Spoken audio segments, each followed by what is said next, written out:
Bismillahirrahmanirrahim. Rabbi zidni ilma. My dear students, we have started secondary biology. आइए देखते हैं इस पर्टिकुलर चैप्टर में क्या क्या चीज़ें हैं और किस सीक्वेंस के साथ हैं। Yes my dear students, topic का नाम है सपोर्ट मूवमेंट। ये आपकी बुक में मेंशन है। इसमें एक चीज़ मैंने और ऐड की, that is called as a locomotion. पहले हम लोगों को इन लफ्ज़ों को समझना है। What is meant by the support. Support का मतलब होता है सहारा, राइट? तो अगर मैं अपनी बॉडी को देखूं या किसी प्लांट की बॉडी को देखूं तो उसमें मुझे दो किस्म की चीजें नजर आएंगी। एक को हम बोलते हैं सॉफ्ट बॉडी पार्ट्स और एक को हम बोलते हैं hard body parts. So what is the logic of having hard body parts? Definitely इसके पीछे एक ही लॉजिक है कि हम उसके ऊपर नरम चीजों को अटैच कर सकते हों ताकि उन्हें सहारा मिल सके, राइट? तो हम देखेंगे कि हमारी बॉडी में कौन कौन से सॉफ्ट टिश्यूज हैं और उन्हें हमारे कौन कौन से हार्ड टिश्यूज ने क्या दी हुई है, सपोर्ट दी हुई है, सहारा दिया हुआ है। तो पहला हमारा टास्क ये होगा। फिर उसके बाद my dear students, next term is movement. Movement का मतलब क्या है कि मैं एक जगह पे खड़ा हूं। जाहिर है इस वक्त भी मैं एक जगह पे खड़ा हूं because I am not changing my position with respect to my surroundings. लेकिन अगर आप मेरी इस वाली मूवमेंट को देखें तो जाहिर है मैंने क्या किया है। अगर आप इस पर्टिकुलर लाइन को ही देख रहे हैं तो इस वक्त मैं इस लाइन के करीब हूं, इस वक्त मैं इस लाइन से क्या हो गया हूं, दूर हो गया हूं। तो now I am changing my position with respect to my surrounding, it is called as locomotion. अगर मैं एक जगह पे खड़ा खड़ा ही अपने हाथों को हिला रहा हूं या अपनी आंखों को मूव कर रहा हूं ऊपर, कभी नीचे, कभी दाएं, कभी बाएं, राइट, तो ये है मेरे आई बॉल की movement. My eyeballs are not carrying out locomotion, they are showing movements, something like the movements in my hands. ठीक है? अगर कोई ऑर्गेनिज्म अपनी शक्ल को चेंज करता है एक ही जगह पर अपने आप को एंकर करके, तो उसमें होने वाली हरकत को हम बोलते हैं मूवमेंट। लेकिन अगर पूरा ऑर्गेनिज्म मूव कर जाता है from one place to other place तो हम इसे नाम कह देते हैं लोकोमोशन। तो इस पर्टिकुलर चैप्टर में हम लोग क्या स्टडी करेंगे? सपोर्ट, फिर हम देखेंगे मूवमेंट और फिर हम देखेंगे लोकोमोशन, राइट? आइए हम देखते हैं कि आप लोगों की बुक इस चैप्टर का आगाज कैसे करती है। आप लोगों की बुक बोल रही है कि हमारे पास दो किस्म की चीजें हैं इन जनरल। हम पुरानी क्लासिफिकेशन को बेस कर रहे हैं। हमारे पास सिर्फ दो ही किस्म के ऑर्गेनिजम्स थे, उनमें से एक का नाम मेरे पास क्या था? यस, परफेक्ट, आपने बिल्कुल ठीक बोला है, plants. Very first type of organisms were plants, right? और मेरे पास दूसरी किस्म के जो ऑर्गेनिजम्स हैं they are called as none other than animals. बिल्कुल आपने सही बोला है, दो किस्म के ऑर्गेनिज्म हो गए मेरे पास, प्लांट्स एंड एनिमल्स। ये दोनों किस्म के ऑर्गेनिज्म एक्टिविटीज कर रहे हैं। क्या कर रहे हैं? एक्टिविटीज कर रहे हैं। और एक्टिविटीज दो किस्म की हो सकती हैं। नंबर वन, पहली किस्म एक्टिविटी को हम बोलते हैं biochemical activities. Biochemical activities. What is meant by biochemical activity? That demands what? A support. आप लोगों ने बायोकेमिकल एक्टिविटीज को स्टडी करना है in perspective of this particular topic. या हम ये कहना चाह रहे हैं कि हमारे बॉडी में ऐसे बायोकेमिकल रिएक्शंस हो रहे हैं कि जो सपोर्ट और मूवमेंट के बगैर पॉसिबल ही नहीं है। Can you quote an example for it? तो इसका आंसर ये है यस। अगर आप लोग अपने मसल्स को देखें तो हमारे मसल की मूवमेंट, हमारे मसल की मूवमेंट 100% एक बायोकेमिकल एक्टिविटी है, राइट? सिमिलरली अगर मैं बात करूं उस पर्टिकुलर फूड की कि जो मैंने इंजेस्ट की है, ये हम मेरे पूरे डाइजेस्टिव ट्रैक्ट को मूव करती है, इवेंचुअली हमारे एनस में से बाहर निकल आती है। ये सारी की सारी चीज क्या है? एक बायोकेमिकल एक्टिविटी है। लेकिन इसका इन्हिसार भी किसके ऊपर है? जाहिर है मूवमेंट के ऊपर है। If there is no movement there can't be any digestion, there can't be any absorption, there can't be any assimilation. तो हमारे बॉडी में डिफरेंट किस्म की बायोकेमिकल एक्टिविटीज को कैरी आउट करने के लिए हमें डेफिनेटली एक सपोर्ट सिस्टम की, मूवमेंट्स की और लोकोमोशन की जरूरत है। फॉर एग्जाम्पल, अगर एक ऑर्गेनिज्म, मैं एनिमल की बात कर रहा हूँ, वो लोकोमोट नहीं करेगा तो उसे खाने के लिए फूड नहीं मिलेगी, तो डेफिनेट उसमें डाइजेशन वाली एक्टिविटी भी नहीं होगी। Other thing is called as, दूसरी एक्टिविटीज हैं, they are called as physical activities. और जब मैं बात करता हूँ फिजिकल एक्टिविटीज की, तो इससे मुराद मेरे पास क्या है कि अब मैं एज अ ऑर्गेनिज्म मूव कर रहा हूँ from one place to another place. और इसकी जो मेरे पास बेस्ट एग्जांपल है माय डियर स्टूडेंट्स, वो क्या है? यस, परफेक्ट, आपने बिल्कुल ठीक बात कही है कि number one of them is called as predation. अगर मैं एक प्रीडेटर हूँ, अगर मैं एक लॉयन हूँ, अगर मैं एक टाइगर हूँ, तो मुझे अपनी फूड को गेन करने के लिए मुझे अपने प्रे को कैप्चर करना है। तो उस पर्पस के लिए I have to exert a lot, मुझे बहुत ज़्यादा ग्राउंड कवर करनी है, मुझे अपने प्रे तक पहुंचना है, उसे कैप्चर करना है, उसको स्ट्रेंगल टू डेथ करना है।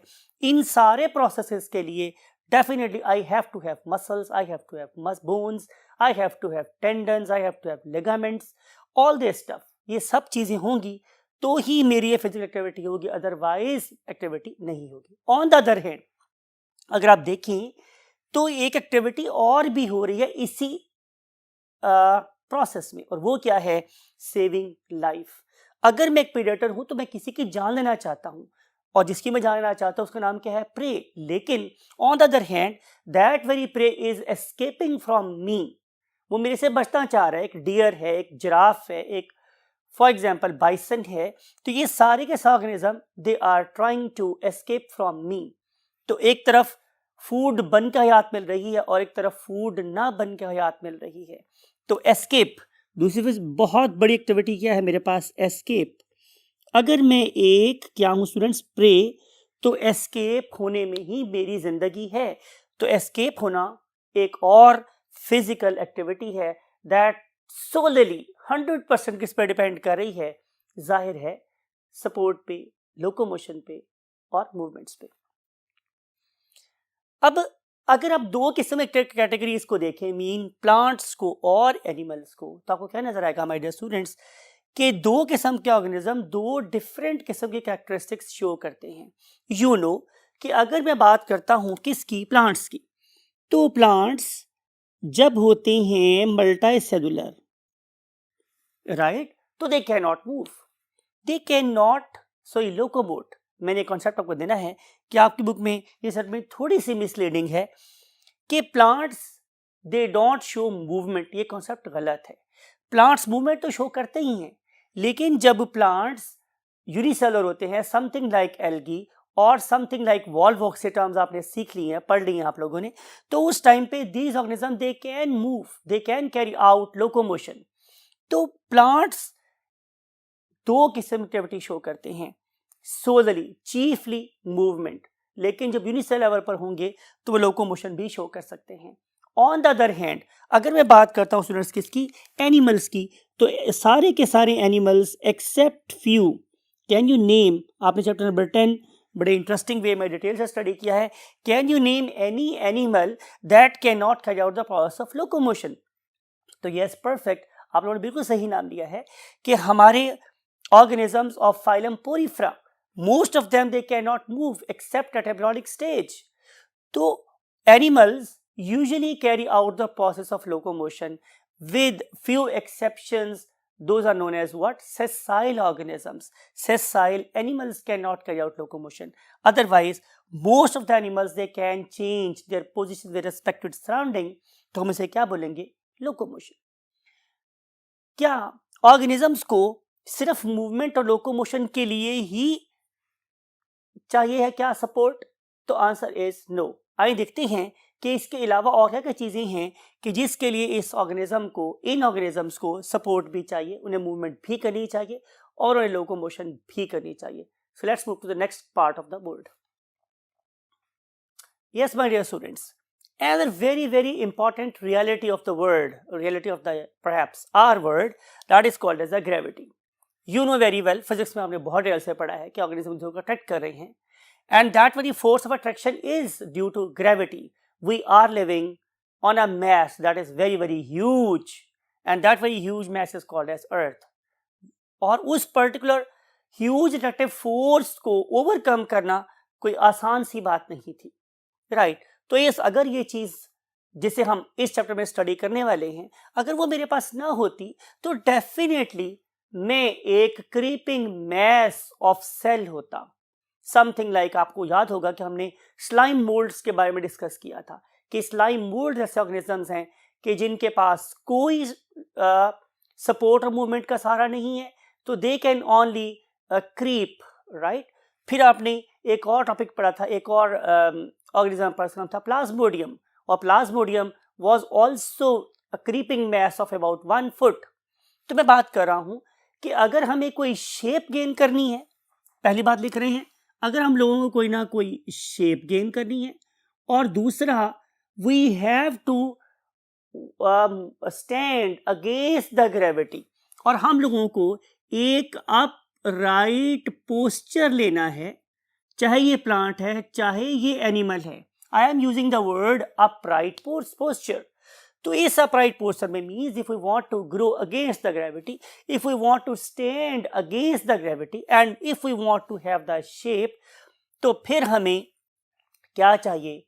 डेफिनेटली सपोर्ट चाहिए, जिसकी वजह से हम अपने सॉफ्ट बॉडी पार्ट्स को अटैच कर सकते हों with the hard body parts. और जब तक ये soft body parts hard body part के साथ अटैच नहीं होंगे, तब तक जाहिर है हम जमीन की ग्रेविटी को ओवरकम नहीं कर सकते। अब हमने अगले पार्ट में ये देखना है माय डियर स्टूडेंट्स कि मेरे पास कौन कौन से ऐसे सेल्स हैं या टिश्यूज हैं या ऑर्गन्स हैं कि जो मुझे क्या प्रोवाइड करते हैं, yes, a support that can help और enable me to work against the gravity. तो उसके लिए हम क्या करते हैं, पहले की तरह से 2 पार्ट्स बना लेते हैं। Definitely one of them is called as a plant. और अगर मैं प्लांट की बात करूं तो मुझे प्लांट में 3 किस्म के सेल्स नजर आते हैं। नंबर 1 उनको बोलते हैं पेरेन्काइमेटस cell. Whenever I use the term parenchyma, P-A-R-E-N-C-H-Y-M-A, parenchyma. Parenchyma are basically living cells. ये बहुत ही डेलिकेट लिविंग सेल्स हैं। ये कैसे फंक्शन परफॉर्म करते हैं हम अभी डिस्कस करेंगे, लेकिन फिलहाल आपने सिर्फ इन पर्टिकुलर टिश्यूज का नाम याद रखना है, पेरेन्किमा। अदर वन और कॉल्ड एज कोलेन्किमा, कोलेन्किमा। बहुत से और प्रोनाउंसिएशंस भी अवेलेबल है, खासतौर पे हमारे इस कॉन्टिनेंट के पार्ट में, तो बहुत से लोग इसे कोलेन्काइमा भी बोलते हैं, but the true pronunciation is collenchyma and parenchyma. And last one, not the least, is called as sclerenchyma. Sclerenchyma. Right. So these are 3 different types of cells or tissues. Those are providing what the strength to the plants to have a upright or erect posture. ठीक है, अब हम चलते हैं animals की तरफ, देखते हैं कि एनिमल्स में कौन कौन से ऐसे टिश्यूज और ऑर्गन हैं that enable them to have a withstand or upright posture against the gravity. उसमें सबसे पहला फीचर मेरे पास क्या है? yes, you are perfect, bones. तो हमें सबसे पहले क्या होनी चाहिए? हमारे पास bones होनी चाहिए, and then we should have cartilage. We should have nothing other than cartilage, and then we should have another very very important thing that is called as the ligament. Ligament. अगर हमने सही function perform करनी है तो हमें ligaments भी चाहिए हैं। So these 3 types of supporting tissues they are essential with the animals if they want to have an erect posture, right. अब आपको ये पता है कि बोन्स तो वैसे हार्ड स्ट्रक्चर है, इन बोन्स के एंड पे मेरे पास कार्टिलेज है, वैसे ही आपके नोज के टिप भी बना रही है और ये आपके कान को भी शेप दे रही है। डेफिनेटली इसकी शेप, ये पोस्चर इसका ड्यू टू कार्टिलेज है। और लिगामेंट ये मेरे पास वो कनेक्टिव टिश्यू है that is going to wrap the small bones, something like there are 8 bones over here, पढ़ेंगे इनको। तो इन 8 बोन्स को अपनी जगह पे इंटैक्ट रखने वाली चीज का नाम मेरे पास क्या है? लिगामेंट। तो ये वो चीज़ें हैं कि जो एनिमल्स में प्रेजेंट हैं, जिसकी वजह से इससे अपनी बोन्स को जगह पर रखने में और इरेक्ट होने में हेल्प हो रही होती है। Now we want to see the role, कि वो कौन कौन सा रोल है जो ये वाला सिस्टम परफॉर्म कर रहा है for the animals and plants. तो सबसे पहला फीचर, सबसे नंबर 1 फीचर मेरे पास क्या है? Yes, help in nutrition. अभी मैंने डिस्कस किया आप लोगों के साथ कि इकोसिस्टम किस चीज पे बेस कर रहा है, खाओ या खाए जाओ। अगर एक मेरे पास हर्बीवोर है तो वो किसको खा रहा है? किसी प्लांट को, राइट? अब अगर प्लांट को हर्बीवोर नहीं खाएगा तो हर्बीवोर मर जाएगा, राइट? सिमिलरली इस मौके पे ये किसको खा रहा था? प्लांट को। अगले लम्हे पे it will be taken up by, ये खाया जाएगा किसकी मदद से? Definitely by means of a predator. तो यही प्रिंसिपल चल रहा है। तो दोनों केस में अगर एक एनिमल चल के प्लांट के पास नहीं जाएगा तो भूख से मर जाएगा, सिमिलर प्रेडेटर चल के अपने प्रे के पास नहीं जाएगा तो मर जाएगा। तो इस लिहाज से न्यूट्रिशन के साइकिल को कंटिन्यू करने के लिए डेफिनेटली मुझे इसी पर्टिकुलर सिस्टम की जरूरत है, that is called as support system. And then other thing is कि not only I have to have nutrition but also I should try to discover new habitats। ठीक है, तो discovery of new habitats, discovery of new habitats कि मुमकिन है अल्लाह ताला ने हिजरत में बहुत बरकत रखी है। अगर आप एक पीस ऑफ लैंड से मूव करें और दूसरी पीस ऑफ लैंड में जाएं तो मुमकिन है आप लोगों को बेटर क्वालिटी की फूड मिल जाए, जहाँ पे आप ज़्यादा अच्छे तरीके से ग्रो कर सकते हो और ज़्यादा अच्छे तरीके से अपने नंबर को इंक्रीज कर सकते हो। तो इस लिहाज से एक और थर्ड चीज़ जो किसी एक स्पीशीज को इस कुराए अर्ज पे कायम रखने के लिए ज़रूरी है, that is called as of course reproduction. तो टू फाइंड न्यू मेट्स, तो अपनी न्यू मेट्स को फाइंड करने के लिए भी क्या चाहिए है, या न्यू रिप्रोडक्टिव पार्टनर्स लिख लें, वो फाइंड करने के लिए भी क्या चाहिए थी? ये वाला सिस्टम, राइट? इसके अलावा एक और चीज that is again very very important, वो क्या है मेरे पास? शेल्टर। कि आप लोगों को बीइंग ऑर्गेनिज्म हमें नए नए एरियाज में जाना चाहिए, एक शेल्टर फाइंड करना चाहिए कि जहां हम लोग अपने प्रेडेटर और प्रे के रिलेशनशिप से बाहर आके ज़्यादा सेफ एनवायरनमेंट में क्या कर सकते हो? अपने नंबर को इंक्रीज कर सकते हो। तो ये वो रोल्स हैं जो ये वाला सिस्टम हमारे लिए परफॉर्म कर रहा है। यहाँ पर भी इस टॉपिक को रोकेंगे और इस पर्टिकुलर लेक्चर में ये देखेंगे कि इस पर्टिकुलर चैप्टर का स्कोप क्या है, what is coming up next. इस पर्टिकुलर चैप्टर में आगे क्या क्या आने वाला है, इसको देखने के लिए let's move to the last part of the board. Let's go there. Yes my dear students, हम देखेंगे कि हमारे इस चैप्टर में what is coming up next, आगे हमें क्या क्या देखने को मिलेगा इस चैप्टर में। आप ये भी देख सकते हैं, इसे कह सकते हैं कि what is the scope of the chapter. तो पहली बात, number 1, look at the plants. Plants में हम सबसे पहले देखेंगे कि हमारे पास सपोर्ट के लिए कौन कौन से सेल्स हैं, उनकी कौन कौन सी टाइप्स हैं, और इवेंचुअली उनसे मेरे पास कौन कौन से क्या बन सकते हैं? टिश्यूज बन सकते हैं। उसको लिख भी लेते हैं हम लोग यहाँ पे कि यहाँ पे सेल कौन कौन से हैं और वो आपस में मिलके कौन कौन से क्या बना सकते हैं? टिश्यूज बना सकते हैं। फिर उन टिश्यूज की लोकेशन क्या है, उन पर्टिकुलर टिश्यूज की स्ट्रक्चर क्या है, उस स्ट्रक्चर की क्या इंपॉर्टेंस है, ये सारी की सारी बातें हम एक पूरे लेक्चर में आपके साथ स्टडी करेंगे। फिर प्लांट्स में एक और बड़ा इंपॉर्टेंट कॉन्सेप्ट है and that very concept is called as secondary growth, right? आप लोगों की बुक में एक पूरा टॉपिक स्टडी किया गया है, that is the significance of secondary growth, right? तो आपको पता है, बिल्कुल आप ग्रेड में पढ़ के आए हैं कि there are 2 types of growths, one of them is called as primary growth. और प्राइमरी ग्रोथ में क्या होता है कि ऑर्गेनिज्म वर्टिकली ग्रो करता है। यस, प्लांट्स की बात हो रही है, keep this thing in your mind कि अगर प्लांट की हम बात करेंगे तो जब प्लांट वर्टिकली ग्रो कर रहा होता है, अपनी लेंथ में इजाफा कर रहा होता है, तो हम उसे क्या बोलते हैं कि yes it is primary growth. लेकिन किसी खास ग्रोइंग सीजन में किसी खास लेंथ को गेन करने के बाद plant stops it vertical growth और फिर वो स्टार्ट करता है अपनी लेटरल ग्रोथ। लेटरल का मतलब है साइड की तरफ ग्रोथ इंक्रीज करता है, यानी कि वो ग्रोथ तुम किसी सर्कल में तमाम अतराफ पे होगी। इस वजह से पौधे की जड़ में, पौधे के स्टेम में, पौधे के पेट्यूल वगैरह में, पौधे की ब्रांचेस की थिकनेस में इजाफा होता है and that particular circular thickness is called as girth. हम उसे क्या बोलते हैं स्टूडेंट्स? गर्थ।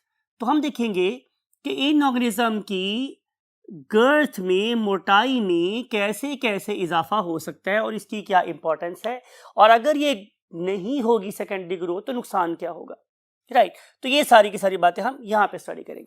फिर आप लोगों की बुक में एक बहुत ही VVIP very very important topic है जिसके बारे में, जिसके रिलेटेड बहुत से क्वेश्चंस आप लोगों से पूछे जाते हैं and that very topic is called as plant movements.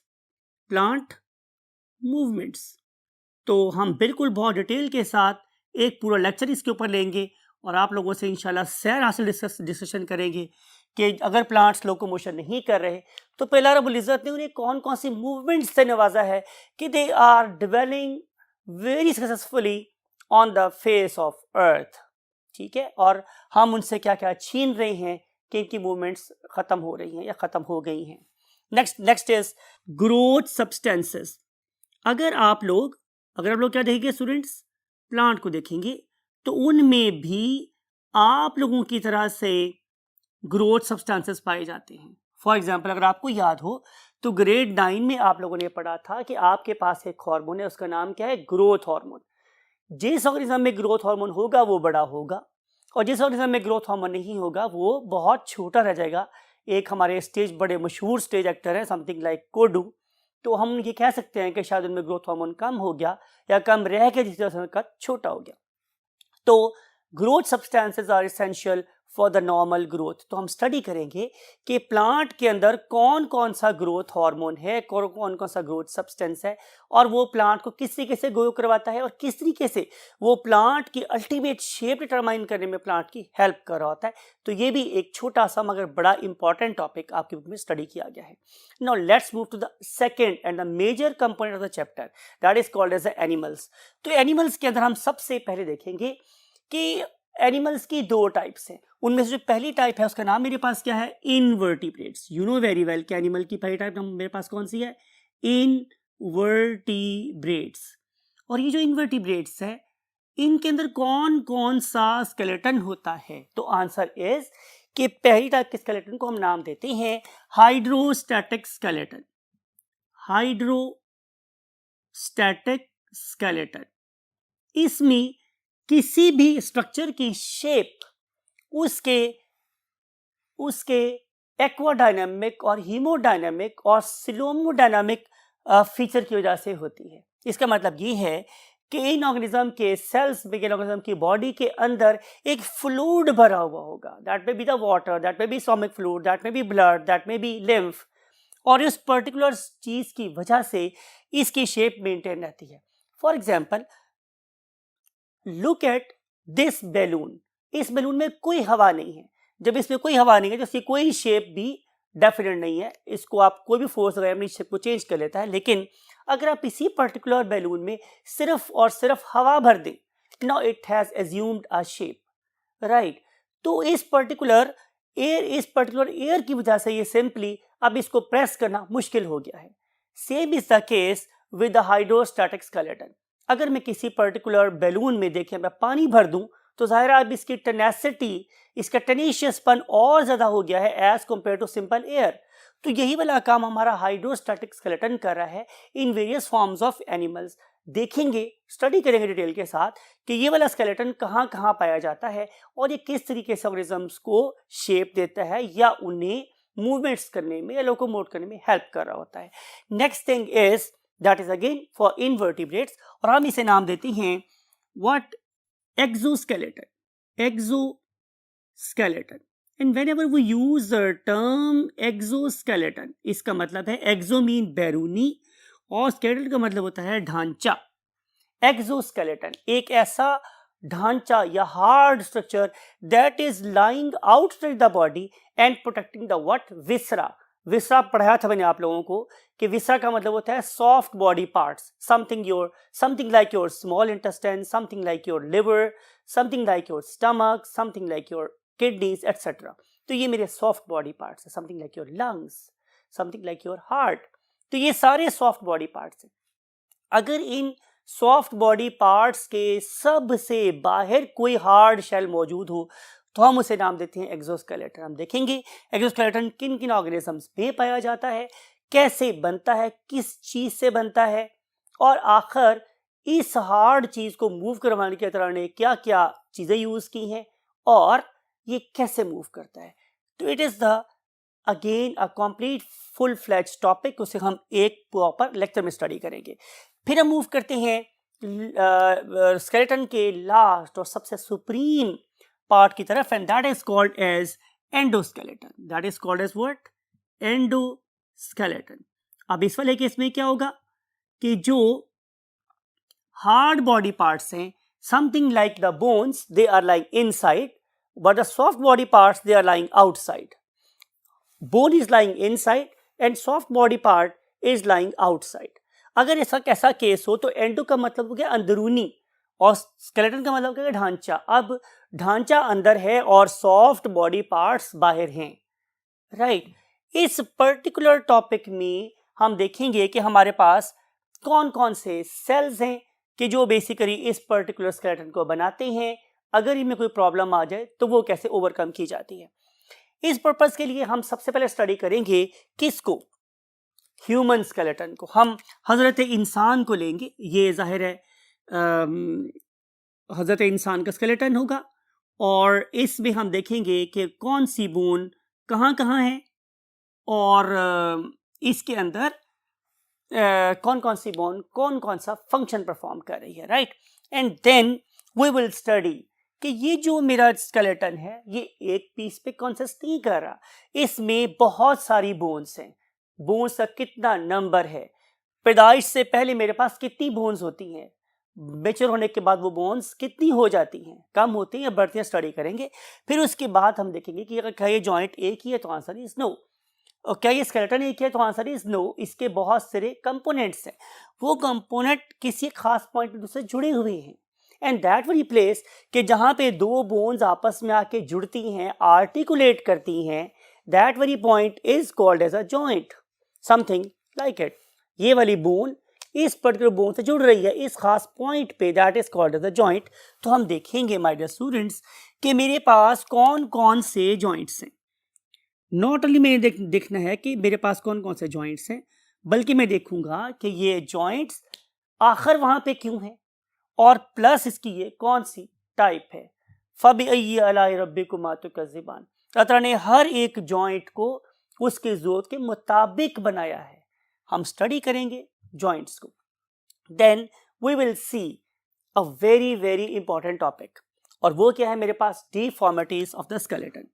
जब मैं बात करता हूं फॉर्मेशन, इसका मतलब बनना, डिफॉर्म, ये चीज में बिगाड़ पैदा हो जाना। तो डिफॉर्मिटीज का मतलब मेरे पास ये है कि मेरे स्केलेटन में कौन कौन सी खराबियां आ सकती हैं, राइट। ये खराबियां मुमकिन है मेरे खाने की वजह से हो, मुमकिन है किसी एक्सीडेंट की वजह से हो, मुमकिन है ये मेरी जेनेटिकली कोई प्रॉब्लम मेरे स्केलेटन में आ गई हो। तो उन सारी की सारी डिफॉर्मिटीज को हम स्टडी करेंगे, सारी की सारी नहीं, ज़ाहिर है ये एफएससी का लेवल है, मेडिकल कॉलेज नहीं है, उनमें से बस ऐसे ट्रेलर सा दिखाएंगे आप लोगों को कि कौन कौन सी डिफॉर्मिटीज हो सकती हैं और क्या हम किसी हद तक इन डिफॉर्मिटीज को ठीक कर सकते हैं या नहीं कर सकते, और अगर कर सकते हैं तो हमारी लिमिट्स क्या हैं, और what is beyond our limit as a human. तो इनको हम लोग स्टडी करेंगे इस टॉपिक में। देन हम स्टडी करेंगे एक बहुत ही mammoth topic in your book, और मेमथ का मतलब होता है बहुत बड़ा सा टॉपिक है, और उस बड़े से टॉपिक का नाम मेरे पास क्या है students, the great mechanical force providing structures for the locomotion, for the movement, and that very great organ is called as muscles. फिर अब देखेंगे कि इन पर्टिकुलर मसल्स की कितनी टाइप्स हैं। आप कुछ कुछ पढ़ के आए हैं ग्रेड 9 में, आपको पता है कि हम स्टडी कर सकते हैं स्मूथ मसल्स, हम स्टडी कर सकते हैं कार्डियक मसल्स, हम स्टडी कर सकते हैं skeletal muscles.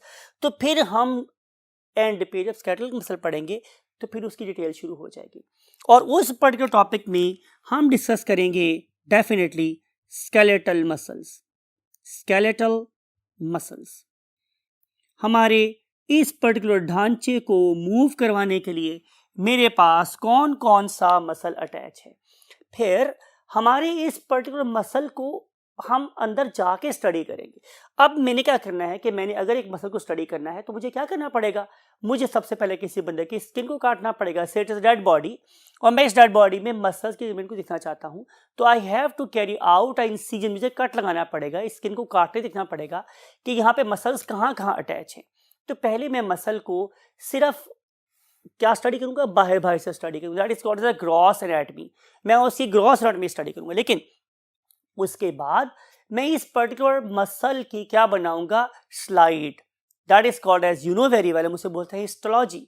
We will study the histology of the muscles. तो मुझे पता चलेगा कि इसमें बेसिकली स्ट्राइएशंस हैं, इसीलिए मैं इस स्केलेटल मसल को बोलता हूँ स्ट्राइएटेड मसल। लेकिन ये स्ट्राइएशंस क्यों हैं, ये क्यों बन गई मेरे पास, फिर इसके अंदर जो मसल है वो आखिर कैसे छोटा हो रहा है, कैसे बड़ा हो रहा है, बिकॉज यू नो कि muscles are the only organs that can contract and relax. तो हमारा मसल कैसे बड़ा हो रहा है, हमारा मसल कैसे छोटा होता है, उस पर्टिकुलर प्रोसेस की मोलेकुलर बेसिस को अंडरस्टैंड करने के लिए we have to go through a very very important topic that is called as ultra structure of muscle. Ultra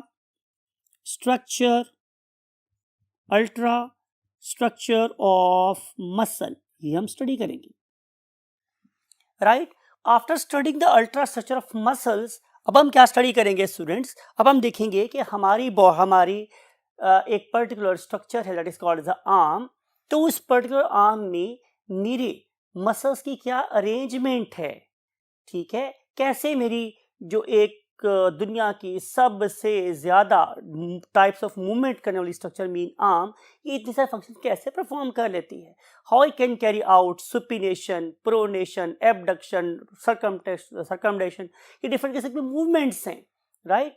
ये एक्सटेंशन, दैट फ्लेक्शन, ये इतना कुछ कैसे कर लेती है, definitely it is due to differential arrangement of muscles around the bones. कोई भी मूवमेंट मसल के बगैर नहीं हो सकती, लिहाजा हम लोगों ने बहुत ज़्यादा कॉन्सेंट्रेट करना है किस चीज़ को, अरेंजमेंट ऑफ मसल्स को। तो हम यहाँ पे अरेंजमेंट ऑफ मसल्स को स्टडी करेंगे, अरेंजमेंट ऑफ मसल्स को स्टडी करेंगे, राइट। और डेफिनेटली इसकी जो एसोसिएटेड मूवमेंट्स हम वो भी स्टडी करेंगे। और फाइनली जैसे मैंने बताया था कि आप लोगों के चैप्टर के हेडिंग में सिर्फ दो बातें लिखी गई हैं, one of them is called as support, other one is movement, but मैंने ऐड किया उसके अंदर क्या, लोकोमोशन। तो हम आखिर में हम स्टडी करेंगे किसको, लोकोमोशन को। और जब मैं लोकोमोशन की बात करता हूं तो आपको पता है हमारे स्टूडेंट्स कि मेरे पास दो किस्म के ऑर्गेनिजम्स हैं। Number one, invertebrates.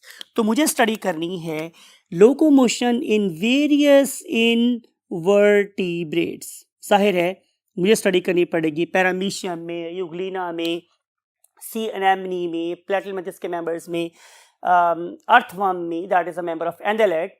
फिर मुझे स्टडी करनी पड़ेगी in cockroach that is basically arthropod, in starfish that is basically echinoderm. तो मुझे वेरियस टाइप के इनवर्टिब्रेट्स की locomotion, how they change their relative position with respect to the surrounding, तो उसे हम किसमें स्टडी करेंगे, इनवर्टिब्रेट्स में। लेकिन क्या मेरे पास सिर्फ इनवर्टिब्रेट्स है, तो आंसर इज नो, भाई मेरे पास तो वर्टिब्रेट्स भी हैं। तो जब मैं बात करूंगा वर्टिब्रेट्स की तो आपको ये वाली बात भी पता है कि मेरे पास वर्टिब्रेट्स की कम से कम 5 क्लासेस हैं, you know, Pisces, amphibians, reptiles, birds and mammals. तो मैं उन पांचों टाइप्स में लोकोमोशन स्टडी करूंगा। देन फाइनली मेरा favourite topic, I am a very strong believer of evolution. तो मैं देखूंगा कि आखिरी टॉपिक में क्या हुआ, किस तरीके से एवोल्यूशन हुई इन स्केलेटन ऑफ वेरियस ऑर्गेनिजम्स, कैसे बोन्स ने अपने आप को मॉडिफाई किया, कैसे जॉइंट्स ने अपने आप को मॉडिफाई किया, कैसे मसल्स की अरेंजमेंट आपको मॉडिफाई किया, और फिर वेरियस टाइप्स ऑफ लोकोमोशन हो सकी इन वर्टिब्रेट्स। फॉर एग्जाम्पल पाइसेस में क्या था, वो कैसे चेंज हुए कि हमारे पास एम्फीबियन वैसी लोकोमोशन आई, फिर उसमें क्या चेंज आई कि रेप्टिलियन लोकोमोशन हुई, फिर उसमें क्या चेंज आई कि हम एवियन लोकोमोशन मीन फ्लाई करने के काबिल हुए, और हम various types of locomotion study करेंगे in the terms of evolution in mammals. तो ये है हमारा सारा चैप्टर का स्कोप कि हम इस चैप्टर में क्या क्या पढ़ने वाले हैं। आए बहुत क्विकली इसे एक दफ़ा फिर देखते हैं, जस्ट यूजिंग 1 मिनट, कि हम इस चैप्टर में क्या क्या पढ़ने वाले हैं। We shall discuss the plant, then we discuss the support and its types, then we shall discuss the cells, something like parenchyma, collenchyma and sclerenchyma cells, and then we shall see the what secondary growth. Then we shall discuss plant movement in detail, and finally we will discuss the what growth substances. तो ये जो मेरे पास एक block है, it is regarding the plants, that is not a very big part. जो असल part है वो मेरे पास क्या है, एनिमल्स का। एनिमल्स का स्टडी करेंगे हम, इनवर्टिब्रेट्स, उसमें हम डिफरेंट टाइप के स्केलेटन को स्टडी करेंगे। Hydrostatic skeleton, exoskeleton, endoskeleton, then we shall discuss a typical endoskeleton of a human being। फिर हम देखेंगे कि उसमें कौन कौन से जॉइंट्स हैं, फिर हम देखेंगे उसमें कौन कौन से डिफॉर्मिटीज हैं, क्या हम उसको इलाज कर सकते हैं कि नहीं कर सकते। फिर हम स्टडी करेंगे joint mammoth topic, that is called as the muscles, फिर हम उसकी टाइप स्टडी करेंगे। Then we shall discuss the internal structure of the muscle, वो कैसा है, फिर हम स्टडी करेंगे उसका अल्ट्रा स्ट्रक्चर, फिर हम देखेंगे उसमें एनर्जी कहाँ से आती है, उसमें कैल्शियम का क्या रोल है, फिर हम स्टडी करेंगे अरेंजमेंट ऑफ द मसल्स, के मेरी बॉडी में जो डिफरेंट किस्म की मूवमेंट्स हो रही हैं उसके लिए मसल्स की अरेंजमेंट का कितना बड़ा कंट्रीब्यूशन है, जिसकी वजह से दुनिया के सबसे स्ट्रॉन्ग रोबोट की जो डिफरेंट टाइप्स ऑफ मूवमेंट्स है वो पॉसिबल है। और फाइनली हम देखेंगे लोकोमोशन, के लोकोमोशन इनवर्टिब्रेट्स के डिफरेंट ग्रुप्स में कैसे कैसे होती है, वर्टिब्रेट्स से डिफरेंट ग्रुप में कैसे कैसे होती है, और अगर ये वैरायटी है तो उसमें एवोल्यूशन का क्या रोल है। So this is all for this particular lecture. अगले लेक्चर में हम आप लोगों से मिलेंगे with the topic and that is called as support in plants. Till the very next you can say meeting, I would like to say you Allah Hafiz. Take very good care of yourself and your great parents.